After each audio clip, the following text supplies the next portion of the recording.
Tarp 1941 ir 43 metų, kol Vokietijos armija toliau veržėsi į rytus, už jos judėjo grupės, nepriklausydamos reguliariosioms divizijoms ir nepaklusdamos tai pačiai vadovybei. Jos atvykdavo, kai miestai jau buvo kontroliuojami, įsikurdavo nieko nepaaiškindamos ir pradėdavo veikti su tuo, ką turėjo paruošusios. Jos nevykdė perkelimų, nelaukė įsakymų, nestatė įrenginių. Tiesiog atvirame lauke, su jau paruoštais sąrašais, jos rūpinosi tūkstančiais. Tai darė greitai, be pauzių, nepalikdamos matomų įrašų, išskyrus tuos, kuriuos pačios rašė. Tie, kurie visą tai organizavo, nebuvo karininkai. Jie atvyko iš biurų. Kai Reicas žlugo, daugelis kurį laiką dingo. Kiti vėliau buvo surasti pagal tai, ką buvo pasirašę. Jų vardai pasirodė dokumentuose, jų pareigos buvo pažymėtos oficialiuose pranešimuose. Kai kurie atsidūrė teisme, kiti vėl pasirodė po metų šalyse, kur jų niekas nelaukė.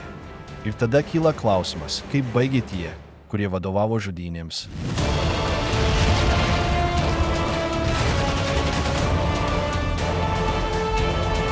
Tie, kurie išėjo su įsakymu žudyti.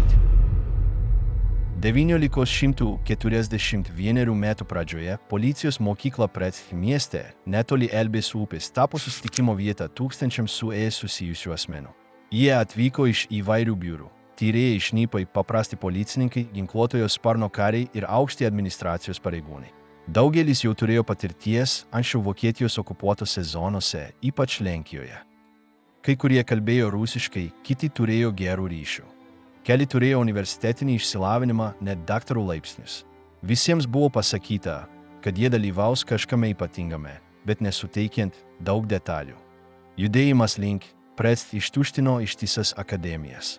Analizės biurai, mokymo mokyklos, vietiniai postai, visi siuntė žmonės. Heidrichas, režimo saugumo viršininkas ir Himmleris, kuris buvo aukščiau jo, asmeniškai pasirinko vadus. Tarp jų buvo Otto Ohlendorfas, ekonomistas techninių profilių, Paulas Blobelis, architektas turintis problemų su gėrimu, Artūras Nebe, senas kriminalinės policijos pažįstamas, ir Karlas Igeris, politinis policininkas garsėjęs smurtu. Grupėje taip pat buvo eiliniai kariai, uniformuoti policininkai ir kariuomenės žmonės, visi surinkti pavadinimu Einsatzgruppen, tai yra užduočių komandos. Šis pavadinimas jau buvo naudojamas anksčiau – Austrijoje, Čekoslovakijoje ir vėliau Lenkijoje. Jų darbas buvo ne kovoti, o kontroliuoti okupuotas zonas, pašalinti politinius oponentus ir sunaikinti bet kokius pasipriešinimo židinius, kol jie nepradėjo. Dabar jie turėjo naują misiją. Anksčiau Einsatzgruppen dirbo kartu su armija. Jie eidavo į priekį, atvykdavo iškart po karių, rasdavo vietinius vadus, rinkdavo duomenis, gaudydavo tuos, kurie buvo jų sąrašuose ir pašalindavo tuos, kurie buvo laikomi pavojingais. Šį kartą tikslas buvo tas pats, bet didesnis. Jie keliavo į rytus, į Sovietų sąjungos teritorijas, kurios bus invazuotos tų metų birželį. Mokymai Pretz mieste vyko greitai. Fizinės dalies buvo mažai. Šiek tiek šaudymo pratybų, keletas pratimų laukė, tačiau svarbiausia buvo organizacija. Kiekviena komanda buvo padalinta į mažesnės grupės, vadinamas komandomis. Buvo paskirstytos pareigos, užduotys ir zonos. Visiems buvo suleistos injekcijos. Kai kurie po to jautėsi blogai, tai šiek tiek pristabdė bandymus. Oficiali misija buvo išvalyti armijos užnugarį, ieškoti sabotažininkų, gaudyti šnipus, nutiesti kelią kariams. Tačiau vidinė žinutė buvo kita. Heidrichas pasakė vadams prieš pat išvykstant, kad tai ne tik dėl teritorijos. Kad tai buvo idėjų karas, kad tikrasis priešas buvo bolševizmas ir kad už jo stovėjo žydai. Jis paaiškino, kad nereikia sulaikyti kareivių, o visiškai pašalinti bet ką susijusi su priešo sistema. Tai apėmė ne tik vyriausybės darbuotojus, bet ir paprastus žmonės. Heidrichas pasakė, kad tas, kuris nesijautė pajėgus, galėjo pasitraukti. Niekas to nepadarė. Visi tęsė. Įsakymas buvo aiškus, reikėjo veikti nedvejojant, nesentimentalizuojant, neklausinėjant. 4 didelės komandos buvo paskirstytos į skirtingas zonas. Pirmoji, vadovaujama Stahleckerio, vyko į Baltijos šalis. Antroji, vadovaujama Artūro Nebe, apėmė centrinę zoną, įskaitant Baltarusiją. Trečioji, su Otto Rastlu, judėjo šiaurinėje Ukrainos dalyje. Ketvirtoji, kontroliuojama Ohlendorfo, leidosi į pietus, įskaitant Krymą. Kiekviena iš šių grupių turėjo komandas, kurios galėjo judėti ir veikti savarankiškai. Blobelis, pavyzdžiui, vadovavo vienai iš trečiosios komandos. Igeris vadovavo kitai iš pirmosios. Jų organizavimo būdas leido žudynėms vykti skirtingose vietose vienu metu, nereikalaujant laukti įsakymų iš viršaus. Jie turėjo viską, ko reikėjo, kad galėtų judėti be armijos pagalbos – sunkvežimius, motociklus, radio imtuvus, ginklus, virtuvės kulkas, benziną. Kai kurie netgi turėjo generatorius. Įranga apėmė pistoletus, šautuvus ir kulkosvaidžius. Kiekviena komanda taip pat vežėsi pagrindinius įrankius – kastuvus, krosneles, palapines, stalus ir pakankamai maisto, kad galėtų tęsti kelionę kelias dienas. Skirtingai nuo paprastų karių, kurie kai kuriais atvejais vis dar naudojo arklius, šios grupės visos judėjo transporto priemonėmis. Himleris užtikrino, kad jiems nieko netrūktų. Organizacija buvo sukurta taip, kad jie galėtų greitai judėti, atlikti savo darbą ir dingti. Susitarimas su armija buvo sudarytas prieš kelis mėnesius. Hitleris pats nusprendė, okupuotose zonose ES saugumo daliniai veiks savarankiškai. Armija turėjo jiems suteikti būstą, maisto ir benzino, tačiau negalėjo jiems vadovauti. Instrukcija buvo aiški, šios grupės turėjo visiškai sunaikinti politinį priešą. Ir tai režimui buvo komunistai, sovietų vyriausybės darbuotojai, komisarai ir visi žydai. Prieš kelias savaitės iki išvykimo vadai buvo iškviesti į Berlyną. Heidrichas juos surinko saugumo centre ir pakartojo pagrindinius punktus. Jis kalbėjo apie visų, kurie buvo bolševikinės sistemos dalis sunaikinimą. Jis paminėjo komisarus, politinius vadus, tuos, kurie vykdė propagandą. Jis taip pat pasakė, kad jei būtų vietinių žmonių norinčių pulti ar linčiuoti, reikėjo leisti jiems tai daryti, netgi skatinti, bet nepaliekant aiškių dalyvavimo įrodymų. Tai būtų galima pateikti, tarsi tai būtų atsiradę iš pačių gyventojų. Ohlendorfas vėliau apklaustas pasakojo, kad jo žmonės turėjo beveik 200 transporto priemonių. Kariai naudojo automatinius ginklus. Kiekvienas būrys turėjo radio imtuvus ir kartais teletaipus. Visa, ką jie darė, turėjo būti greitai ir išsamiai pranešta Berlynai. Kiekvienas skaičius buvo užrašytas, kiek žuvusiųjų, kur, kada ir kokiu pretekstu. Nuo pat pradžių visi žinojo, apie ką eina kalba. Jie sekė armiją, okupavo miestus, ieškojo sąrašuose esančių asmenų ir plėtė paiešką judėdami. Nereikėjo teismo ar dokumentų. Niekas nebuvo įkalintas. Įsakymai buvo aiškus – šaudyti iškart, naudoti natūralės reljefo įdubas, kasti, jei jų nebuvo, pašalinti visus įkalčius. Rusijos kaliniai kasė. Vėliau juos taip pat žudė. Pirmoji komanda kirto sieną birželio 22 dieną. Per kelias dienas jau buvo kalbama apie žudynes. Kiekvieną savaitę į pagrindinius biurus ateidavo nauji skaičiai. Tai nebuvo kareiviai. Tai buvo civiliai ištisi kaimai, žmonės pažymėti anksčiau. Žudymo mašina jau veikė. Ir ne vienas iš tų asmenų nesustojo. Tai buvo mokomas. Nuo pat pirmųjų režimo dienų smurto naudojimas jau buvo mechanizmo dalis. Tai nebuvo kažkas sporadiška. Mušimai, grasinimai ir mirtys buvo įsitvirtinę kiekviename kampelyje. Biurai, mokyklos, policijos ir laukai veikė pagal idėją, kad tas, kuris nesilaikė taisyklių, būdavo sutraiškomas. Nereikėjo, kad kas nors duotų įsakymą griežtai reaguoti. Tai jau buvo savaime suprantama. Tie, kurie užėmė pareigas policijoje ar Gestapo, atėjo iš aplinkos, kurioje smurtas buvo įprastas. Daugelis buvo užaugę tarp šauksmų ir mušimų. Nuo vaikystės matė beribės bausmes. Jie tai matė kaip kažką normalaus. Kai jie pateko į sistemą, jie ją sustiprino. Jie neaptarinėjo, jie kopijavo. Akademijų mokymų metu buvo taikomi tie patys metodai. Viršininkas šaukė, mušė ar žemino, o pavaldinys kentėjo. Tai tarnavo kaip filtras. Tas, kuris ištvėrė, tęsė. Tas, kuris ne, liko už durų. Logika buvo aiški. Jei negali ištverti viduje, esi netinkamas išorėje. Tai buvo ne mokymas, o grūdinimas. Specialiuose daliniuose, tokiuose kaip Totenkop, elgesys buvo dar griežtesnis. Ten buvo ugdoma daug tų, kurie vėliau bus atrinkti delikatiems užduotims. Tie, kurie ten praėjo, jau žinojo, kaip paklusti neklausinėjant. Jie buvo paruošti veikti negalvojant.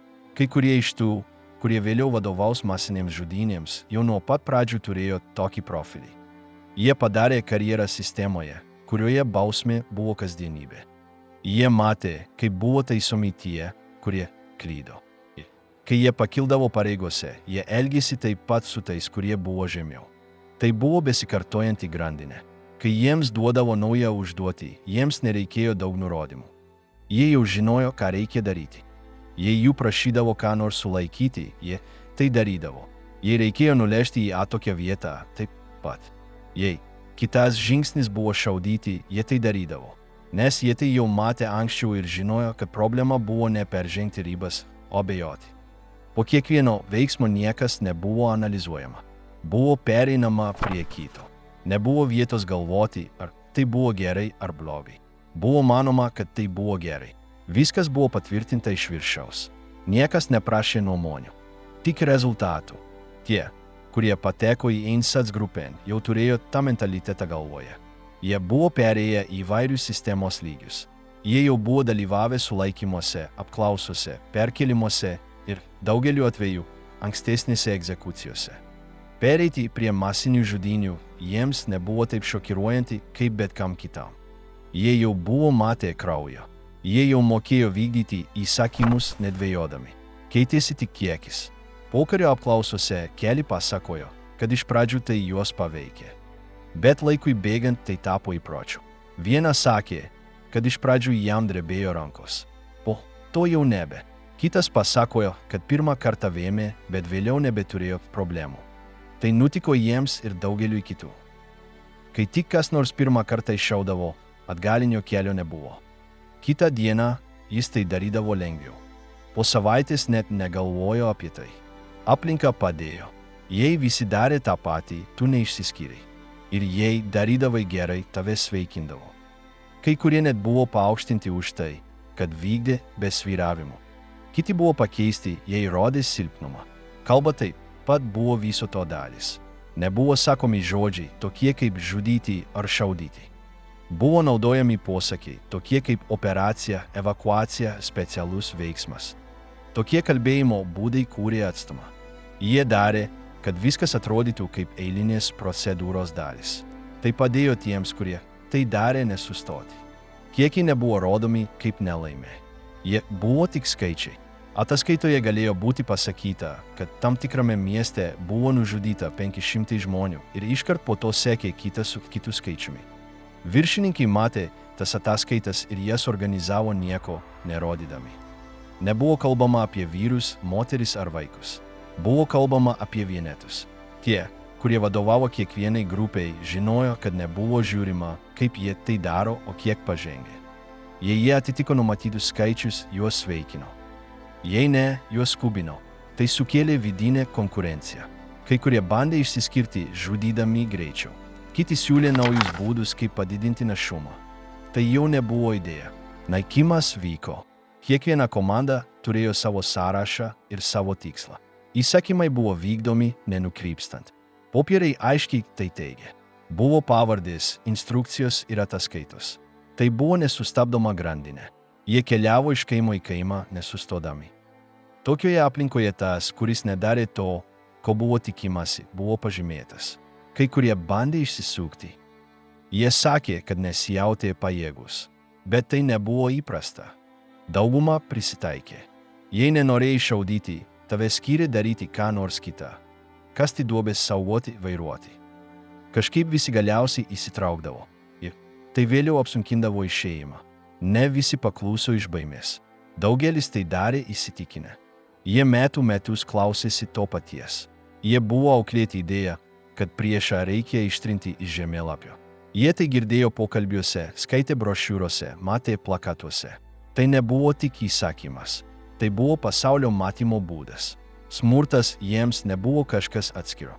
Tai buvo valdžios vykdymo būdas. Jis buvo naudojamas kasdien. Kareivinėse su okupuotaisiais, su sulaikytaisiais. Nebuvo kito bendravimo būdo. Tas, kuris netiko, liko už borto. Ir beveik niekas nedrįso to daryti. Tai, kas prasidėjo kaip griežtas mokymas, baigėsi budelių tinklu. Visi buvo viduje. Kiekvienas turėjo savo vaidmenį. Ir niekas negalėjo pasakyti, kad nežino, kas vyksta. Jie judėjo su žemėlapiu, sąrašu ir kastuvu. Birželio 22 dienos 3 valandą ryto 1941 metų tūkstančiai Vokietijos patrankų pradėjo šaudyti kitoje Bugo upės pusėje. Ant sienos su Sovietų sąjunga artilerija apšvietė dangų nuolatiniais sprogimais. Tuo metu Vokietijos armija pradėjo operaciją, kuri buvo ruošiama mėnesius. Jie ją pavadino Barbarossa. Tai buvo didžiausias invazijos planas, kurį jie iki to momento buvo pradėję. Frontas buvo milžiniškas. Nuo Baltijos jūros iki Juodosios jūros daugiau nei 3 milijonai kareivių kirto liniją. Ne tik Vokietijos kariai. Taip pat žygiavo vengrai, rumunai, slovakai ir kiti sąjungininkai. Tikslas buvo greitai užimti Sovietų sąjungos vakarus. Jie manė, kad per kelias savaitės galės užimti Maskvą, kontroliuoti Ukrainą ir panaikinti priešo atsakomumo gebėjimus. Kol šarvuotosios divizijos visų greičių veržėsi keliais, už jų sekė užduočių grupės. Einsatzgruppen aktyvavosi tą pačią dieną. Įsakymai jau buvo aiškus anksčiau. Jie turėjo judėti už reguliariosios kariuomenės, įeiti į kaimus, nustatyti taikinius ir pašalinti tuos, kurie buvo sąrašuose. Tai jau nebebuvo individualių oponentų paieška. Dabar tai buvo sistemingas teritorijų valymas. A grupė, vadovaujama Staletkerio, kirto Lietuvą. Jie turėjo visą logistinę paramą, įskaitant transporto priemonės, kurą, žemėlapius ir radijo ryšius. Greitai pasiekė Kauną. Ten jie rado sujaudintus vietos gyventojus. Kai kurie gyventojai pradėjo atakas prieš žydus. Vokiečiai nesikišo. Tiesą sakant, jie skatino tęsti. Jie tai laikė naudinga. Kitą dieną žudynės tęsėsi, šį kartą jau tiesiogiai dalyvaujant komandoms. Kiekviename užimtame mieste procedūra buvo panaši. Pirmiausia, jie užtikrindavo administracinio centro saugumą. Tada jie rasdavo archyvus, peržiūrėdavo įrašus, atrinkdavo taikinius. Po kelių valandų prasidėdavo sulaikymai. Daugeliu atveju viskas vykdavo per vieną dieną. Tempas buvo greitas. Nebuvo laukiama naujų įsakymų. Jie jau žinojo, ką turi daryti. E grupė, vadovaujama Artūro Nebe, pajudėjo link Baltarusijos. Jie veržėsi prastais keliais, kirsdami kaimus, kur beveik niekas nekalbėjo vokiškai. Vos pasiekę vietovę, jie įsikurdavo tuščiuose pastatuose, organizuodavo sąrašus ir vykdydavo planą. Pirmiausia, jie ieškojo partijos pareigūnų, po to mokytojų, gydytojų, rabinų. Galiausiai jie sunaikindavo ištisas bendruomenes. Skaičiai didėjo kiekvieną dieną. Otto Rastras vadovavo T grupiai. Jo komandos veikė Šiaurės Ukrainoje. Viena iš pirmųjų jų didelių veiksmų buvo Žitomire. Ten jie koordinavo veiksmus su Lermath. Reguliarioji kariuomenė teikė transportą ir apsaugą. Einsatzgruppen nariai nustatė taikinius. Per kelias valandas buvo įvykdyta kelių šimtų žmonių egzekucija. Niekas neprieštaravo. Kariai tęsė savo puolimą. Kūnai liko už nugaros palaidoti atvirose kapavietėse. D grupė, vadovaujama Ohlendorfo, pasuko į pietus. Jie pateko į sritis, kur kalba, kultūra ir reljefo sąlygos labai skiriasi nuo to, ką jie žinojo. Jie susidūrė su izoliuotomis kaimo bendruomenėmis. Operacija nesustojo. Jie tik pritaikė metodą. Vietoj išsamių sąrašų jie naudojo vietinius skundus, apklausė kalinius ir atrinko pagal kategorijas. Jie vykdė egzekucijas visiems suaugusiems vyrams, o vėliau išplėtė veiksmus į moteris ir vaikus. Padaliniai buvo gerai koordinuoti. Jie turėjo radio ryšį, žemėlapius, benziną, maistą, medicinos personalą, technikus ir vairuotojus. Kiekvienoje grupėje buvo ginklų specialistų, vertėjų ir už ataskaitas atsakingų pareigūnų. Jie nuo nieko nepriklausė. Jie veikė savarankiškai, kas savaitę pranešdami Berlynui. Skaičiai buvo tikslus. Vieta, data, kiekis, aukos tipas. Viskas buvo užregistruota. Egzekucijos nebuvo improvizuotos. Jos buvo organizuojamos kaip karinės operacijos. Buvo pasirenkama vieta, dažniausiai miškas, griovys ar tarpeklis. Sulaikytieji buvo verčiami eiti pėsčiomis, kartais sunkvežimiais. Atvykus, jiems buvo įsakyta nusirengti. Jie buvo sustatyti prie krašto. Šaudoma į nugarą. Jie krisdavo vienas ant kito. Po to kūnai buvo uždengiami žemėmis. Kai kurie išgyveno pirmosius šūvius. Po to jie buvo pribaigiami. Oficialaus civilių dalyvavimo nebuvo, tačiau daugelie vietovių gyventojai bendradarbiavo. Kai kurie teikė informaciją, kiti nurodė namus. Tam tikrose zonose negi tiesiogiai padėjo. Vokiečiai leido tai, jei tai netrukdė organizacijai. Kai kuriais atvejais karo belaisviai buvo naudojami kasimui duobėms. Vėliau jie taip pat buvo nužudyti. Ataskaitos nepaliko vietos abejonėms. Buvo vardai, laipsniai, detalės. Tai nebuvo slaptos operacijos. Tai buvo užregistruoti, įgalioti ir sistemingi veiksmai. Iš Berlyno saugumo biurai gavo tuos duomenis ir archyvavo juos kaip darbo dalį. Jiems nebuvo taikomas specialus režimas. Jie buvo įprastos procedūros dalis. Bendradarbiavimas su kariuomene buvo esminis. Nors oficialiai Einsatzgruppen veikė savarankiškai, praktiškai jie nuolat gavo paramą. Transportas, saugumas, maistas, apgyvendinimas. Daugeliu atveju karinės vadovybės puikiai žinojo, kas vyksta. Kai kurie negi dalyvavo egzekucijose. Jie nesikišo, neprieštaravo. Taip pat nepaminėjo to savo ataskaitose. Tuo tarpu karinis puolimas tęsėsi. Miestai krito vienas po kito. Smolenskas, Minskas, Kijevas. Kiekviena pergalė lydėjo žudynių bangą. Užduočių grupės nesustojo. Jos judėjo iš vieno taško į kitą, naikindamos visus laikomus priešais. Iš pradžių buvo kalbama apie komunistus, komisarus, sabotažininkus. Tačiau greitai tapo aišku, kad pagrindinis taikinys buvo žydai be išimties. Ataskaitose naudojama kalba tebebuvo techninė. Valymo veiksmai, prevencinės priemonės, pavojingų elementų neutralizavimas. Šios frazės padėjo nuslėpti akivaizdų dalyką. Tačiau tie, kurie ten buvo, tiksliai žinojo, ką daro. Jiems nereikėjo vertimų. Kiekviena operacija paliko kūnus kraują, sukrautus drabužius ir dingusius vaikus. Per kelias savaitės skaičiai buvo tokie dideli, kad pradėta kalbėti apie alternatyvius metodus. Kai kurie vadai teigė, kad sušaudymai buvo lėti. Kiti, kad tai paveikė vykdytojų nuotaiką. Blobelis, pavyzdžiui, pasiūlė ieškoti praktiškesnio sprendimo. Jis tai padarys vėliau. Tačiau tuo metu žudynės tęsėsi su šautuvais. Miestas įkrito į duobę. 1941 metų Liepą Einsatzgruppen jau veikė giliai. Jie buvo palikę pirminės sienas ir dabar buvo dislokuoti teritorijose, kurios anksčiau sudarė senąjį apsigyvenimo ruožą, kur ištisus šimtmečius gyveno didžioji dalis Rusijos imperijos žydų populiacijos. Tai, kas anksčiau buvo tankios, organizuotos ir giliai įsišaknijusios bendruomenės, dabar tapo tiesioginiu naikinimo taikiniu. Miestai krito vienas po kito – Vilnius, Pinskas, Baranovičiai, Vitebskas. Kiekvieną kartą, kai dalinys perimdavo vietovės kontrolę, jis jau žinojo, ką turi daryti. Buvo identifikuojami žydų kvartalai, uždaromi išėjimai, žmonės surenkami aikštėse ar kiemuose. Jiems buvo sakoma, kad jie bus perkelti, bet juos veždavo į priemiesčius, netoli miškų ar jau atvertų duobių. Ten viskas baigdavosi.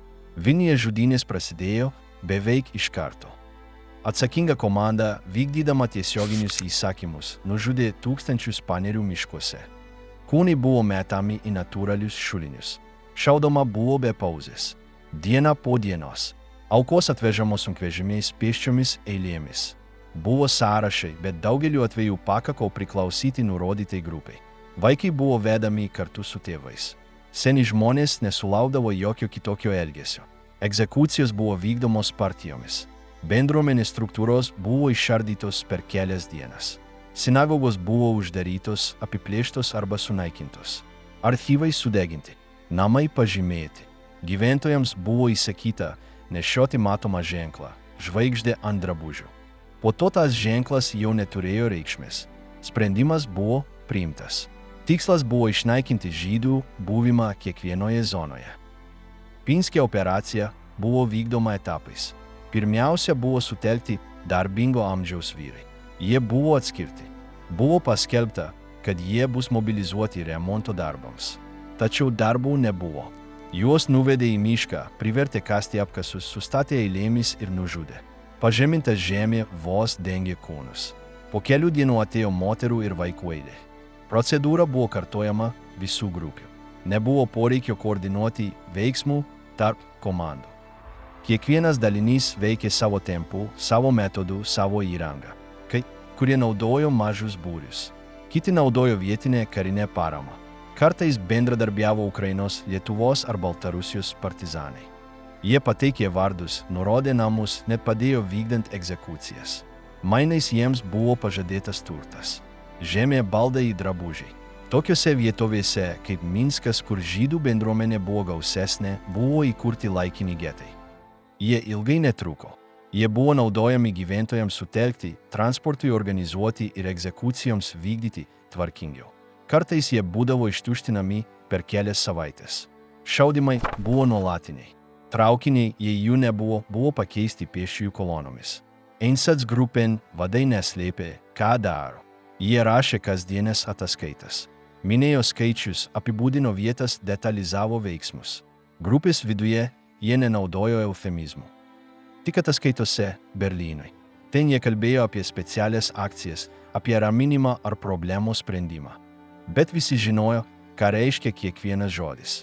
Baranovičiuose vietinio padalinio viršininkas gyrėsi, kad per mažiau nei mėnesį pašalino daugiau nei 10 000 žmonių.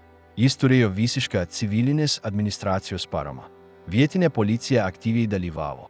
Buvo paskirstytos funkcijos. Vieni stebėjo, kiti perkeldavo, kiti kasė ir šaudė. Duobės greitai prisipildydavo. Naujos buvo kasamos už kelių metrų. Kai žemė buvo drėgna, buvo naudojami rūsiai ar apleisti šuliniai. Egzekucijos ne visada buvo vykdomos šautuvų. Kai kuriuose vietose buvo eksperimentuojama su kitais būdais. Sandariai uždaryti sunkvežimiai, kuriuose buvo leidžiamos išmetamųjų dujų dujos. Mažos improvizuotos kameros, bet dažniausiai jie vis dar naudojo kulkas. Greitai, tiesiogiai, efektyviai. Aukos buvo sustatomos taikoma į kaklą, šaudoma. Kritusieji buvo uždengiami žemėmis. Po to atėjo kita grupė. Vietos gyventojai jei nedalyvavo, bent jau stebėjo. Kai kurie žiūrėjo pro langus, kiti plėšė tuščius namus.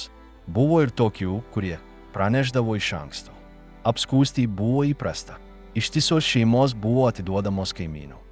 Kartais iš baimės, kitais atvejais iš godumo. Niekas nereikalavo įrodymų. Pakako kaltinimo. Kelių į rytus Einsatzgruppen tęsė savo puolimą. Jie ilgai nesustodavo viename mieste. Atlikdavo savo užduotį ir keliaudavo toliau. Jie palikdavo tuščias gatves, sudegintus pastatus, kiemus pilnus liekanų. Ataskaitos kaupėsi į Berlyną. Kiekvienas skaičius padidindavo bendrą įrašą. Logika nebuvo karinė. Ji buvo apskaitinė. Padaliniai žymėdavo kiekvieną žingsnį. Kaimo pavadinimas, nužudytųjų skaičius, laikas, metodas. Tai buvo proceso dalis. Jie to nedarė iš kaltės ar apmąstymų. Tai buvo administravimas. Ataskaitos buvo archyvuojamos. Kai kurie pareigūnai jas pasirašė su pasididžiavimu. Jie tai vertino kaip efektyvumą. Kaimo vietovėse, kur nebuvo organizuoto pasipriešinimo, viskas buvo paprasčiau. Nereikėjo jokių pasiteisinimų. Nebuvo rengiami įtariamieji teismai. Įsakymai buvo duodami atvykus. Gyventojai buvo surinkti. Buvo atliekamas greitas atranka. Buvo sudarytos grupės. Per 1 ar 2 valandas viskas buvo padaryta. Buvo surenkami plakatai, valomi ginklai ir tęsiamas žygis. Niekas tarp jų nesiginčijo dėl tikslo. Tai buvo numatyta nuo pat pradžių. Priešas buvo apibrėžiamas pagal jo kilmę, o ne pagal jo veiksmus. Nebuvo klausima, ką kiekvienas darė.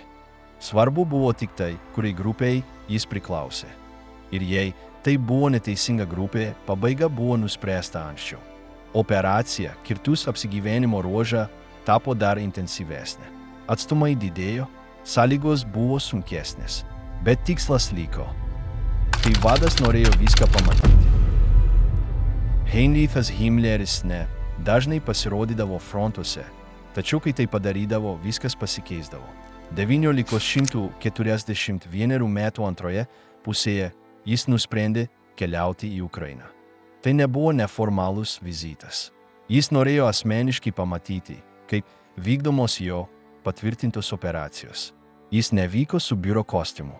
Jis dėvėjo uniformą, apsuptas karininkų ir prisistatė kaip absoliučios valdžios figūra. Jis atvyko su ginkluota palyda ir jį pasitiko atsakingi už tos zonos padalinius pareigūnai. Einsatzgruppen vadai žinojo, kad turi parodyti rezultatus. Jie paruošė jam apžiūras. Paaiškino, kaip atrinko aukas, kaip organizavo perkėlimus, kaip vykdė šaudymus. Jis neklausė, ar jie jautėsi blogai. Jis klausė apie skaičius. Kiek, kur, per kiek laiko.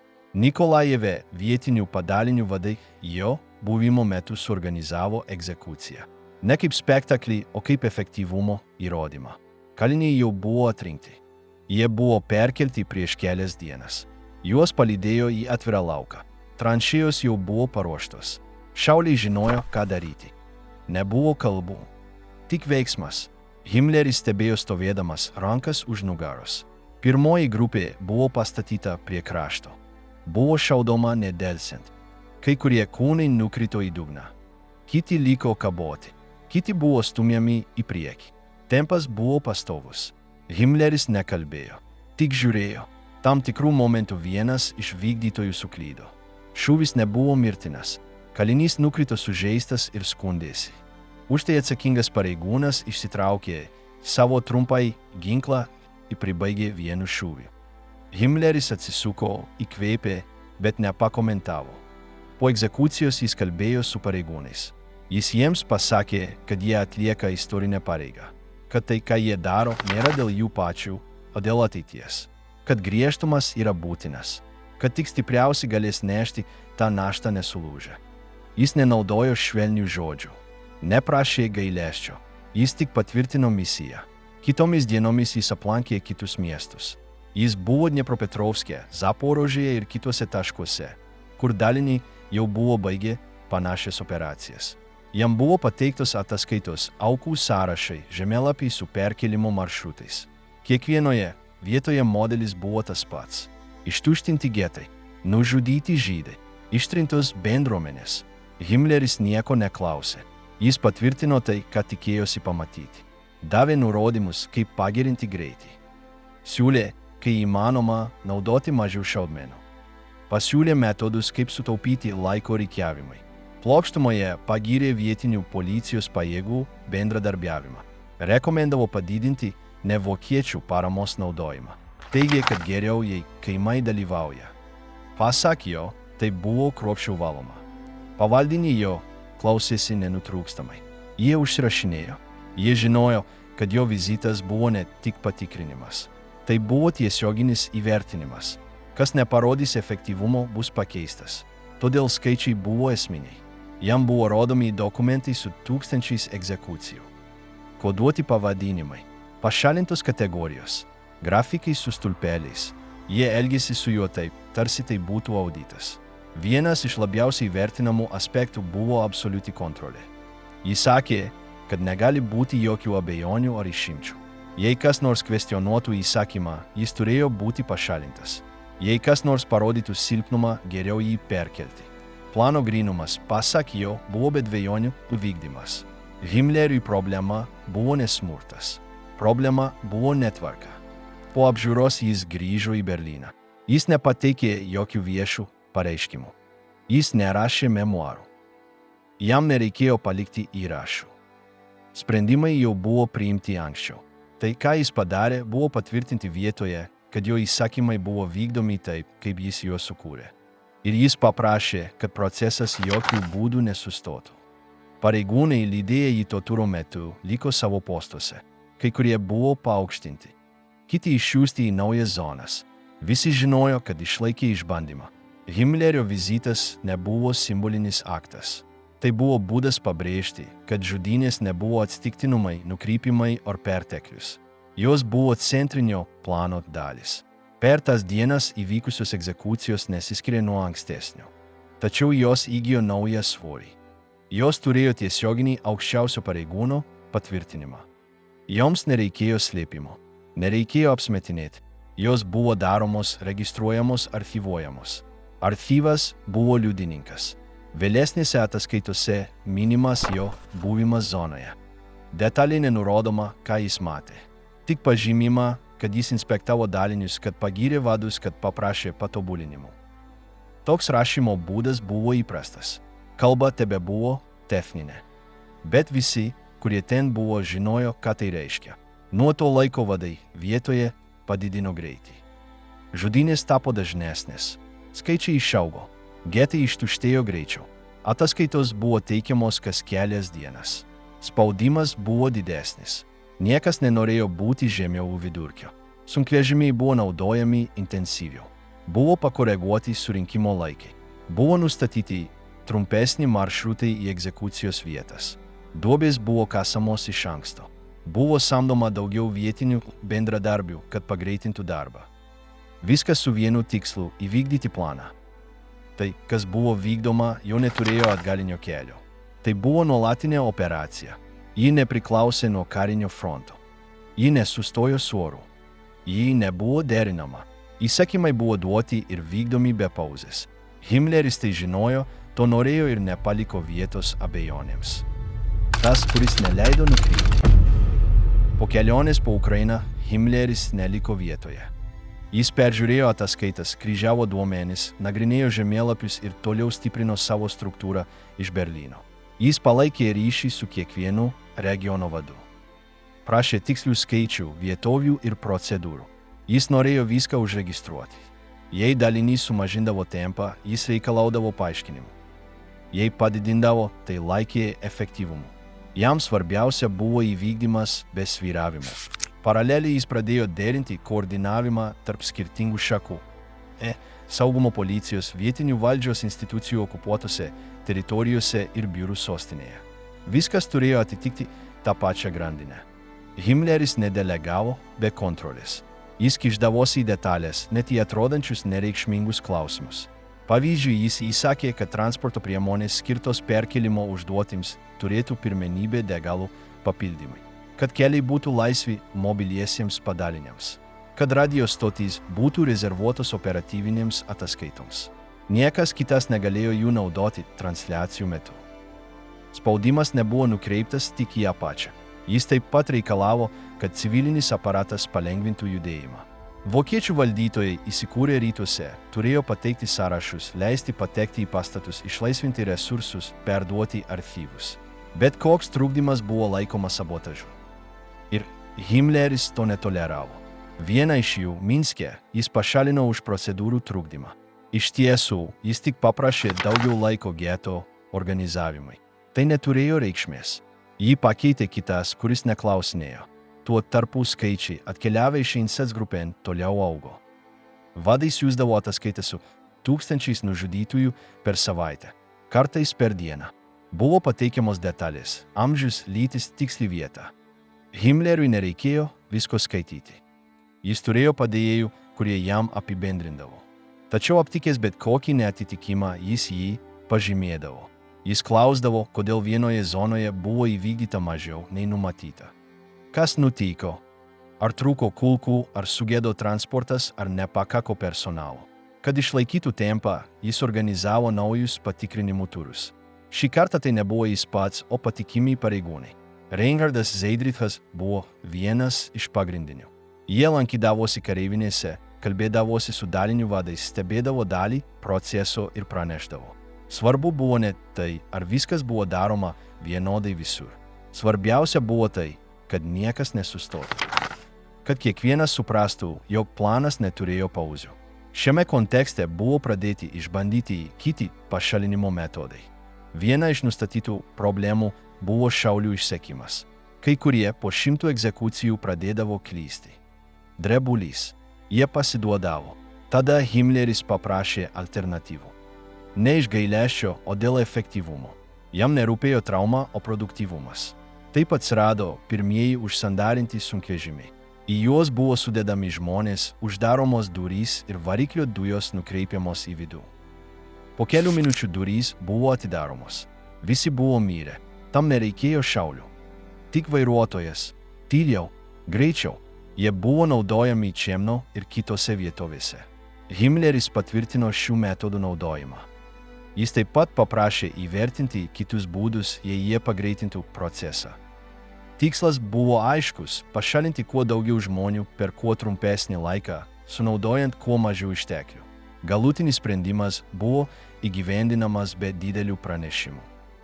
Paraleliai jis toliau plėtė bendradarbiavimo tinklus. Ukrainos policija, Lietuvos milicininkai, tam tikros regiono savanorių grupės. Jiems buvo suteikta dalinė valdžia. Mainais jie teikė informaciją, bendradarbiavo, vykdė egzekucijas. Himmleriui šis išorinis perdavimas buvo naudingas. Jis leido apimti daugiau teritorijos. Ir tuo pačiu metu perkelė dalį operatyvinės naštos. Jei jie klysdavo, juos pakeisdavo be konflikto. Susitikime Berlyne su kelių saugumo sistemos šakų vadovais Himmleris aiškiai pasakė, kad egzekucijos turi tęstis be pertraukių, kol neliks nieko iš nustatytų taikinių kategorijų. Jis buvo tiesioginis, nekalbėjo apie politiką, istoriją ar ideologiją. Tik apie rezultatus. Jis paprašė negaišti laiko ginčiantis dėl išimčių. Struktūra, kuriai jis vadovavo, neturėjo vietos improvizacijoms. Kiekviena grupė žinojo, kur eiti, ką pašalinti, kaip pranešti. Jei kas nors veikdavo savo iniciatyvą, jį įbausdavo. Bet jei kas nors atitikdavo lūkesčius, jį apdovanodavo. Kai kurie gavo apdovanojimus, kiti buvo paaukštinti. Žinutė buvo nuolatinė, svarbiausia buvo įvykdyti. Frontui judant į rytus, egzekucijos daliniai pradėjo veikti labiau izoliuotose zonose. Klimatas buvo atšiauresnis, keliai prastesni, kaimai labiau išsibarstę. Bet Himmleris reikalavo, kad tai negalėjo būti pasiteisinimas. Jis siuntė pastiprinimus, daugiau sunkvežimių, daugiau benzino. Jis netgi siuntė technikus, kad palaikytų įrangos veikimą. Jei variklis sugestų, jį reikėjo nedelsiant remontuoti. Jei trūko uniformų, jos buvo siunčiamos iš vakarų. Jei žemėlapiai buvo seni, jie buvo atnaujinami. Žudynių apimtis toliau didėjo. Ataskaitos buvo vis trumpesnės, bet labiau įtikinamos. 8,000 pašalinti per 4 dienas, 5,000 per 2 dienas. Pavardžių nebuvo įtraukta. Tik skaičiai, datos, vietovės. Lapai buvo archyvuojami aplankose su etiketėmis. Himmleris juos peržiūrėdavo partijomis. Kartais koreguodavo raudonų pieštukų. Aukšti vadai žinojo, kad jei vadas atkreipė dėmesį į grupę, jie turi greitai pateikti rezultatus. Nebuvo antros galimybės. Tie, kurie nebuvo pakankamai geri, buvo pašalinti. Kartais išsiųsti į frontą arba paskirti nereikšmingoms užduotims. Sistema valėsi patį. Spaudimas sklido iš viršaus, bet ir iš šonų. Niekas nenorėjo būti tuo, kuris sustabdys mašiną. Tų metų pabaigoje Einsatzgruppen operacijos jau buvo pašalinusios 100,000. Okupuotose miestuose buvo tušti kvartalai. Civilinės registracijos buvo pakeistos. Turtas buvo perskirstytas. Planas toliau vyko. Himmleris to nelaikė laikiną kampaniją. Jis tai laikė visiško restruktūrizavimo dalimi. Ir jis nepriėmė nukrypimų. Mašina pradėjo strigti. 1942 metų pavasarį Einsatzgruppen jau buvo nužudę daugiau nei 500,000 žmonių. Operacija tebevyko, tačiau pradėjo atsirasti spragų. Kai kurios atsirado iš vidaus. Kitos problemos buvo logistinės. Mašina nesustojo, bet kažkas pradėjo strigti mechanizmuose. Tankiausiai apgyvendintos zonos jau buvo tuščios. Ukrainoje, Baltarusijoje ir Baltijos šalyse didžiosios žydų bendruomenės buvo sunaikintos. Miestai buvo visiškai kontroliuojami. Tačiau daliniams judant toliau į rytus, gyventojų tankumas mažėjo. Kaimai buvo atskirti kilometrais. Daug laiko buvo sugaištama perkelimams. Duobių nepakako. Transporto priemonės pradėjo gesti. Vykdytojai taip pat rodė nuovargį. Mėnesius jie darė tą patį. Diena po dienos. Naujai atvykstantis į frontą buvo apmokomi veteranų, kurie jau turėjo automatinius judesius. Kai kurie vis dar tai darė efektyviai. Tačiau kiti pradėjo klysti. Prastai šaudydavo, sustingdavo, kilo vidinių ginčių. Ginčiai dėl pamainų, reikalavimai dėl poilsio. Tai nebuvo žlugimas, bet įspėjimas. Berlyne ataskaitos ateidavo rečiau. Kai kurie duomenys kartojosi, kiti buvo neišsamus. Himmleris pastebėjo nereguliarumą ir paprašė patikrinimų. Jis nepriėmė pasiteisinimų. Jis pasiuntė kelis prižiūrėtojus į vietą. Ne teisti, reikalauti. Spaudimas vėl padidėjo. Vienas iš aiškiausių lūžio ženklų buvo naujų metodų atsiradimas. Masinės egzekucijos individualiais ginklais pradėjo atrodyti neefektyvios. Joms reikėjo personalo, laiko, kulkų.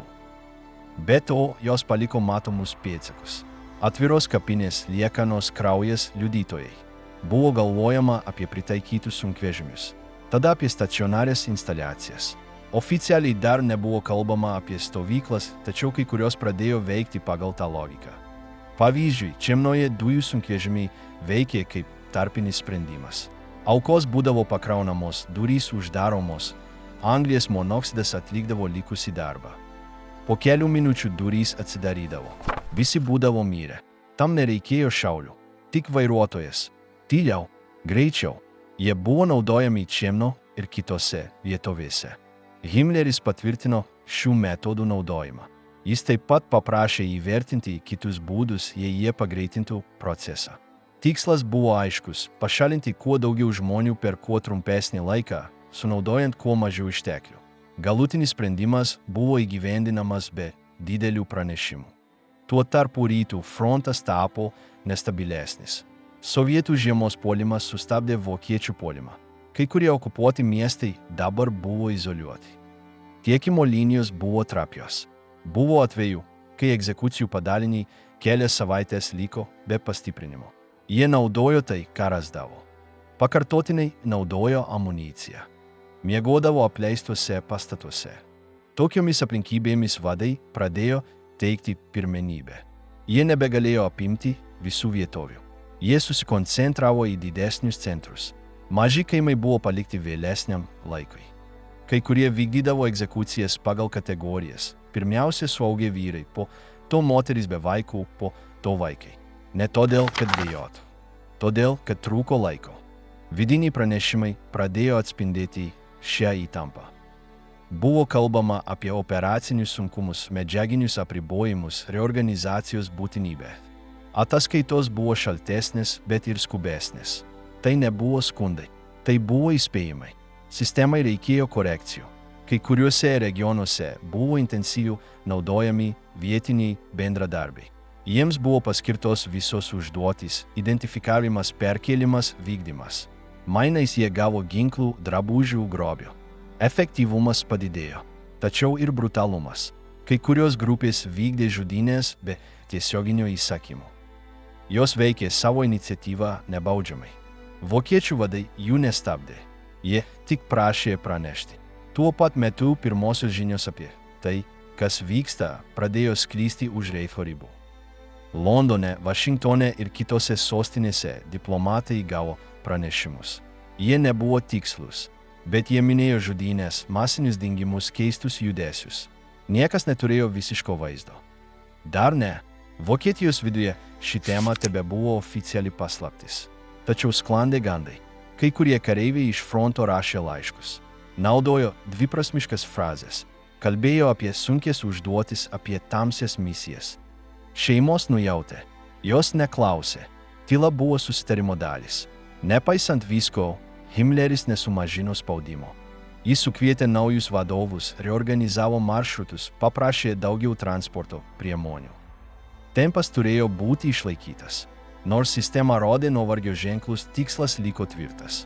Nesvarbu, kiek tai kainuos. Sprendimas turėjo būti užbaigtas. Getuose, kurie dar liko Lenkijoje ir rytuose, buvo pradėtos organizuoti masinės deportacijos. Tai jau nebebuvo egzekucijos vietoje. Tūkstančiai buvo pakrauti į traukinius. Jiems buvo pasakyta, kad jie bus perkelti. Tačiau paskirties vietos buvo įrenginiai, kuriuose jau buvo išbandytas naujas metodas – industrializuotas žudymas. Tada viskas pasikeitė. Tai nebebuvo tik Einsatzgruppen darbas. Dabar tai buvo platesnė sistema su fiksuotais centrais, centralizuotų transportų ir struktūra apimančia kelias ministerijas. Mobiliosios pajėgos neišnyko. Tačiau jos nebebuvo vienintelis instrumentas. Šis lūžis nebuvo visiška žūtis. Tai buvo transformacija. Mašinerija prisitaikė. Tai, kas prasidėjo šaudymais miške, dabar įgavo nacionalinio proceso formą. Žudymas nebebuvo priklausomas nuo vieno dalinio. Tai buvo valstybės politika, vykdoma daugybės rankų. Ir kiekvienas žinojo, ką daro. Tie, kurie ten buvo. Naikinimo pažangos metu keliems pavyko pamatyti iš vidaus tai, ko beveik niekas neįsivaizdavo. Jie nebuvo įtraukti į organizaciją. Jie taip pat nesikišo. Jie tik žiūrėjo ir tai juos paveikė. kai kurie tai papasakojo. Jų buvo nedaug, bet tie, kurie tai padarė, paliko pasakojimus, kurie neišnyko. Vienas iš jų buvo Kurtas Gersteinas, karininkas. Jis buvo pakviestas, nes išmanė dezinfekciją. Jį nusiuntė pažiūrėti, kaip veikia vietos, kur žudoma dujomis. Jis nebuvo išorinis lankytojas. Jis buvo sistemos dalis. Tačiau tai, ką jis pamatė, jį pribloškė. 1942 metų rugpjūtį jis atvyko į Belzetą. Jam parodė, kaip viską daro. Paaiškino procesą. Buvo cementinėmis sienomis patalpa. Ji buvo pripildoma žmonių.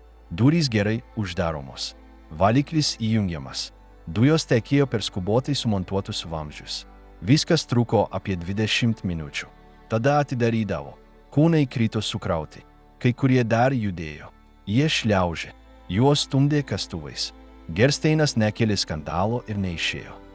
Jis užsirašinėjo, stebėjo viską. Vėliau jam parodė kitą dalį, išėmė auksinius dantis. Žiedus nupjaudavo peiliais. Drabužiai buvo rūšiuojami pagal tipą. Nebuvo kalbama apie žudynes, buvo kalbama apie tai, kad viskas veiktų greitai. Atsakingieji su juo elgėsi gerai. Siūlė maistą, klausė, ar ką nors galima patobulinti. Jis išėjo su mintimi papasakoti, ką matė. Jis to nepadarė žiniasklaidai, taip pat ir viešai. Jis ieškojo diplomatų, kalbėjo su Švedijos, Nyderlandų atstovais, net su bažnyčių žmonėmis. Jis paaiškino, kas nutiko. Kai kurie jį išgirdo, niekas nieko nepadarė. Trūko įrodymų ir daugelis labiau norėjo nežinoti. Kitas, kuris bandė, buvo Janas Karskis, Lenkijos pasipriešinimo pasiuntinys. Jis pateko į 2 draudžiamas zonas, getą ir vietą, kur rinkdavo žmonės prieš juos įkeldami į traukinius. Jis matė vagonus, eilės veidus. Užsirašinėjo maršrutus, tvarkaraščius, pavardės. Jis išmoko viską. Su šiais duomenimis jis perėjo pusę Europos. Atvyko į Londoną. Kalbėjo su valdžios atstovais. Vėliau nuvyko į Vašingtoną. Susitiko su Rooseveltu. Prezidentas priėmė jį Baltuosiuose rūmuose. Karskis jam paaiškino, kas vyksta. Naudojo paprastas frazes. Kalbėjo apie scenas, žmonės, vietas. Rooseveltas jo klausėsi nenutrūkstamai. Užduodavo nedaug klausimų. Padėkojo. Nepasakė, kad ką nors darys. Kiti nepasiekė prezidentų, bet taip pat paliko savo versiją. Vokiečių kareiviai siuntė laiškus namo. Gydytojai, kurie rūpinosi šauliais. Vairuotojai, kurie vairavo sunkvežimius su kaliniais. Ne vienas iš jų nebuvo pavyzdys. Jie tik pasakojo, ką matė. Kai kurie tai pasakojo atsiriboję. Kiti atrodė nervingi. Vieni tai pateisino. Kiti labiau norėjo tylėti. Vienas iš labiausiai minimų buvo Rudolfas Sas, Aušviko viršininkas. Pasibaigus karui jis rašė iš kameros. Jis nebandė išvalyti savo įvaizdžio. Jis tik raštų paliko, kaip veikė stovykla. Buvo tvarkaraščiai, kiekiai, užrašai. Dujų kameros veikė partijomis. Grupė įeidavo, mirdavo, juos išveždavo, išvalydavo ir įkeldavo kitą. Savo raštuose Sas kalbėjo apie skaičius, formas, greitį. Jis neminėjo kančios, mirusiųjų ar skausmo. Atrodė kaip instrukcijų vadovas. Bet tuose lapuose buvo tai, kas buvo. Be įgražių žodžių, be apsisukimų. Viskas tiesiogiai. Kitas, kuris kalbėjo, buvo Vasilijus Grossmanas, rusų žurnalistas. Jis ėjo į Treblinką, kai ji jau buvo apleista. Jis pamatė, kas liko. Dantys žemėje, kaulai purve, vaikų batai, sulūžę žaislai. Nieko nesigirdėjo, bet kiekvienas daiktas rodė, kas buvo. Grossmanas nebuvo šaltas. Jis rašė su pykčiu. Jo forma buvo kitokia, bet faktai buvo tie patys. Duobės, pelenai, išmėtyti daiktai. Kiekviena dalis rodė, kas nutiko. Vykdytojai nubausti už naikinimą. Kare pasibaigus nebeliko miškų be duobių. Traukiniai nebevežė kūnų, bet sistema, kuri juos judino, tebebuvo gyva. Daugelis tų, kurie jai vadovavo, nebuvo mirę. Kai kurie dingo prieš pasidavimą. Kiti tebegyveno savo namuose, civiliniais drabužiais, tikėdamiesi, kad niekas nepabels į duris. Sąjungininkai pradėjo ieškoti atsakingųjų. Ne tik tų, kurie davė aukščiausius įsakymus. Taip pat tų, kurie buvo vietoje. Buvo sudaryti sąrašai. Žvalgybos ataskaitose buvo kryžminami vardai, datos, regionai. Daugelis Einsatzgruppen vadų buvo tuose popieriuose. Tai nebuvo eiliniai kareiviai. Tai buvo vadai, pasirašę dokumentus, siuntė išsamės ataskaitas Berlynui. Amerikiečiai ir Britai organizavo apklausas. Kai kurie vokiečių karininkai kalbėjo. Kiti viską neigė, bet dokumentai jiems prieštaravo. Buvo ataskaitos su datomis, skaičiais, vietomis. Archyvai neišnyko. Jie buvo saugomi, klasifikuojami, organizuojami kaip administraciniai dokumentai. Toks tikslumas palengvino persekiojimą. 1947 metais Niurnbergo teismai buvo pradėti konkrečiai grupai kilnojamųjų naikinimo komandų vadams. Buvo apkaltinti 24. Teismas turėjo konkrečius įrodymus. Pasirašytus dokumentus, išgyvenusiųjų liudijimus, egzekucijų vietų nuotraukas. Teismo procesas nebuvo trumpas. Mėnesius kiekvienas buvo kviečiamas į teismo salę. Kai kurie bandė pateisinti savo dalyvavimą sakydami, kad tik vykdė įsakymus. Kiti teigė, kad neturėjo pasirinkimo. Tačiau teisėjai nepriėmė šių atsakymų. Buvo laiškai, kuriuose patys kaltinamieji prašė daugiau amunicijos civilių sušaudymai. Ataskaitos su tiesioginė kalba: 1600 žydų nužudyta, 500 partizanų pašalinta. Vienas iš kaltinamųjų, Otto Ohlendorfas, nieko neneigė. Jis prisipažino vadovavęs 90 000 žmonių nužudymai. Jis tai pasakė ramiai. Jis paaiškino, kaip buvo organizuojamos eilės, kaip buvo kasamos tranšėjos, kaip darbas buvo padalintas tarp šaulių. Jis neparodė gailesčio. Jis tiesiog pateikė detalės. Prokuroras paklausė, ar jis supranta, ką reiškia nužudyti tiek daug žmonių. Jis atsakė, kad tai nėra susijęs su emocijomis, o su pareiga. Jis teigė, kad jo padalinys veikė su pavyzdinė disciplina.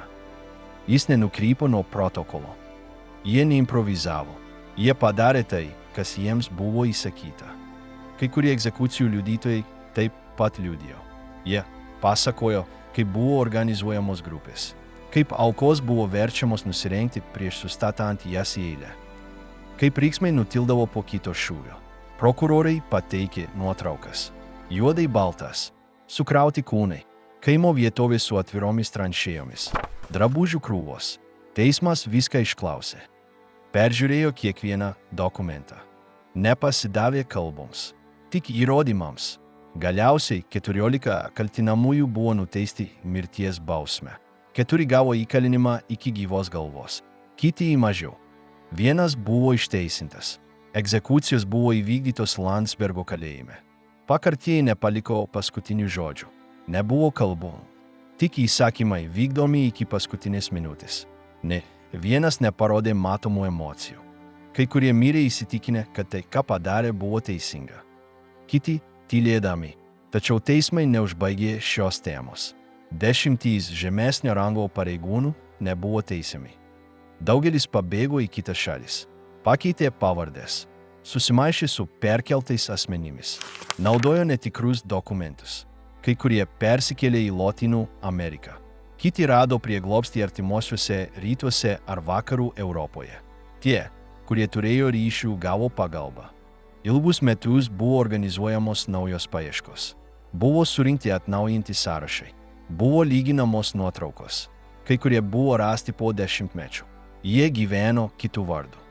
Dirbo prekybininkais, mokytojais, valstybės tarnautojais. Kai jie buvo atrasti, kai kurie neigė. Kiti atvirai pripažino savo praeitį. Sakė, kad viskas įvyko labai seniai, kad jie jau nebe tie patys. Vienas žinomiausių atvejų buvo Adolfo Eichmanno. Jis nebuvo Einsatzgruppe dalis, bet koordinavo deportacijas. Jis buvo suimtas Argentinoje 1961 metais. Nuleistas į Jeruzalę. Teisiamas pagal svarius įrodymus. Jis liudijo šaltų tonų. Neneig. Taip pat neparodė kaltės.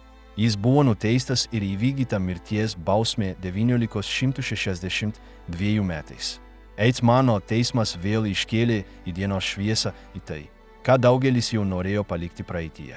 Jis parodė, kad nusikaltimai nebuvo pamiršti, kad vis dar liko vardų, kuriuos reikėjo surasti. Išgyvenusiųjų asociacijos tęsė savo darbą. Jos teikė sąrašus, padėjo surasti bėglius, spaudė vyriausybės. Atidaryti archyvai. Bėgant metams, Einsatz grupės vadų pavardės dingo iš antraščių, tačiau jos liko įspaustos tūkstančiuose archyvuose saugomų puslapių. Kai kurie buvo prisimenami dėl pasirašytų skaičių, kiti dėl siųstų ataskaitų. Beveik ne vienas dėl savo veido. Daugelis buvo dingę be pėdsakų, kiti buvo teisiami. Keletas mirė neatskaitę už savo veiksmus. Jų bylos tebebuvo ten. Kiekvienoje buvo datos, skaičiai, vietovės. Viskas buvo tvarkinga. Kai kurie dokumentai buvo pasirašyti mėlynų rašalu. Kiti atspausdinti inicialais. Buvo sąrašai, žemėlapiai, tvarkaraščiai. Ne vienas iš jų nebandė slėpti to, ką padarė. Priešingai, jie paliko įrašus. Po pradinių teismų paieškos tapo lėtesnės. Liudytojai senėjo. Kai kurių jau nebebuvo. Įrodymai tebeegzistavo, tačiau teismai ne visada veikė. Daugeliu atveju kaltinamieji jau gyveno kaip pensininkai. Eidavo į turgų, važiuodavo tramvajumi, skaitydavo laikraštį. Jie nekalbėjo apie savo praeitį. Tačiau buvo ir tokių, kurie nepasidavė. Kai kurie istorikai, prokurorai, išgyvenusieji ar išgyvenusių vaikai toliau ieškojo. Jie keliavo po kaimus, tikrino archyvus, lygino nuotraukas. Kartais jie ką nors rasdavo. Apskundė. Prasidėjo procesas. Lėtas, pilnas kliūčių, bet realus. 1970 metais keli vadai buvo rasti vakarų Vokietijoje. Vienas iš jų gyveno tikruoju savo vardu. Nesislėpė, kai buvo apklaustas, jis atsakinėjo trumpomis frazėmis. Sakė, kad gerai nepameno, kad tai buvo labai seniai. Dokumentai jam prieštaravo. Buvo popierių su jo parašu, su datomis, su tiksliais skaičiais. Kitas atvejis buvo grupės vadas, kuris po karo ėmė dėstyti universitete. Dešimtmečius niekas neklausė apie jo praeitį. Kol vienas studentas aptiko jo vardą sename Einsatz grupės sąraše. Jis jį apskundė. Byla pasiekė spaudą. Byla buvo atnaujinta. Kaltinamasis atsistatydino. Jis mirė dar prieš prasidedant teismui. Buvo ir tokių, kurie buvo sugauti už Europos ribų. Pietų Amerikoje buvo rasti buvę pareigūnai, kurie įvažiavo su padirbtais pasais. Kai kurie gyveno daugiau nei 30 metų naujomis tapatybėmis. Kai jie buvo atrasti, vietos vyriausybės dvejojo. Kilo tarptautinis spaudimas. Kai kurie buvo išduoti. Kiti mirė dar prieš įlipdami į lėktuvą. Bėgant laikui persekiojimas keitėsi. Tai jau nebebuvo didelės operacijos. Dabar tai buvo archyvinis darbas. Duomenų lyginimas. Likusių kaltininkų buvo nedaug ir labai seni, tačiau pavardės vis dar pasirodydavo. Kartais laiške arba senoje nuotraukoje. Kažkas juos atpažino. Prasidėjo nauja byla. 1990 metais atsirado naujos tyrimų grupės. Jos naudojo skaitmeninės technologijas. Pasiekė tarptautinės duomenų bazės. Ieškojo dėsningumų. Susaistė pavardės su dokumentais. Kartais pavykdavo rasti mažosios dalies vadą. Kažkas, kas nebuvo teisiamas laiku, bet už jo stovėjo šimtai aukų. Ne visos šalys bendradarbiavo. Kai kurios vyriausybės nenori. Jos teigė, kad trūksta įrodymų. Kitos teikė informaciją. Leido apklausas. Kartais bylos judėjo į priekį. Kitais atvejais jos strigdavo. Tačiau pavardės ir toliau pasirodydavo. Vokietijoje buvo įsteigtas specialus biuras nacių nusikaltimams tirti. Jis niekada nebuvo uždarytas. Nors vis mažiau personalo jis tebeveikė. Atsiliepė į skambučius, peržiūrėjo laiškus, priėmė užuominas. Kiekvienas naujas radinys buvo patikrintas. Jei buvo dokumentų, buvo atidaroma byla. Daugelis paskutinių teismų vyko, kai kaltinamieji sėdėjo neįgaliųjų vežimėliuose. Su klausos aparatais, su įvertėjais. Kai kurie nesuprato klausimų. Kiti sakė, kad jau sumokėjo. Tačiau teisėjai tęsė procedūrą. Buvo skaitomos ataskaitos, rodytos nuotraukos, skaičiuojami vardai. Teisingumas atėjo vėlai, bet atėjo. Kai kuriais atvejais nuosprendis buvo simbolinis. Kaltinamasis netrukus po to mirdavo. Tačiau įrašas liko. Į archyvą buvo įrašyta dar viena eilutė. Dar vienas skaičius į sąrašą. Kai kurie aukų artimieji dalyvavo posėdžiuose. Jie nešėsi nuotraukas, klausėsi tylėdami. Jie nesiekė keršto. Jie norėjo, kad būtų pasakyta, kas nutiko. Kad tai nebūtų neigiama, kad tai nebūtų pamiršta. Einsatzgruppen istorija nesibaigė šaudymais, nei teismais. Ji baigėsi kiekvieno jų vado paieškomis, su bandymu dokumentuoti, ką kiekvienas padarė. Įvardinti kiekvieną auką, rasti kiekvieną vietą.